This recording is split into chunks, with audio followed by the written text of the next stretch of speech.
Let's check in now with KRQE News 13 anchor Elizabeth Alvarez, who has the morning's news headlines. Good morning. Hey, Elizabeth. Good morning, ladies. Good morning to you at home. We begin this morning talking about how the hunt is still on for an inmate who escaped in Albuquerque last night. Take a look at this. Police and sheriff deputies are still looking for this man, Brandon Davis. The MDC says he and Andres Macias were in a transport van on their way back from court.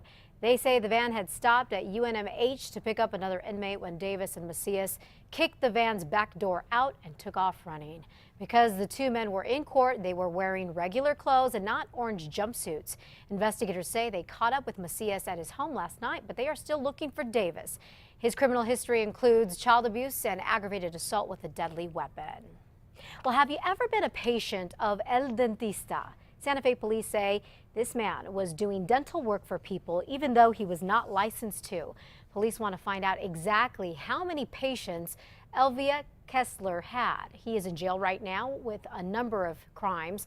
Police say he was using tools to work on people's teeth for the last 5 years. Dirty tools, that is. Investigators say they found out about him because one of his patients had a problem with him and called detectives. They set up an appointment and then arrested Kessler.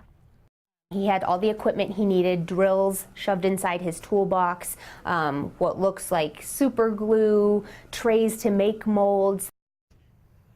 Police also say Kessler was injecting people with drugs to numb them. Tonight, Bernalillo County Commissioners are expected to talk about raising the minimum wage for the county. The move could raise the wage to $8.50 an hour. City ordinance has already been put in place within the city of Albuquerque. While some people are praising the idea, the New Mexico Business Coalition has been passing around a petition opposing it. They say it could put more people out of work and keep businesses from hiring employees. A small border town in southern New Mexico is getting some new jobs. Governor Susana Martinez is going to be in Santa Teresa making the announcement today. 2 companies are expanding and hoping to create about 40 new jobs there. She is also going to talk about improvements to roads and water systems in the area. A scientist at Sandia National Labs is developing a tiny device that could one day help to save the lives of many people by detecting dangerous things such as anthrax. Jason Harper is working on a small tester that is very thin. It looks like this. He says it's as thin as 4 credit cards put together. Now, last week, someone sent letters laced with poison to President Obama and a U.S. senator, and it took a few days to confirm that it was ricin. But Harper says his device would confirm it immediately. Now, it won't be ready for another 2 to 3 years, but when it is, he says it's going to cost just $3.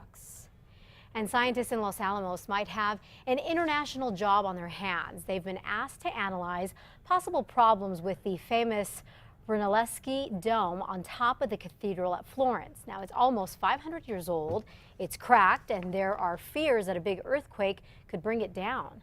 LANL has the technology to look inside the dome to see what is going on. The lab and the cathedral are looking for money to pay for the project. And that wraps it up for your Tuesday morning headlines. Be sure to catch Matt, Kristen, and myself every weekday morning on KRQE News 13 beginning at 4:30 a.m. All right, ladies, I'm going to send it back to you. Thanks so much, Elizabeth. Thank you.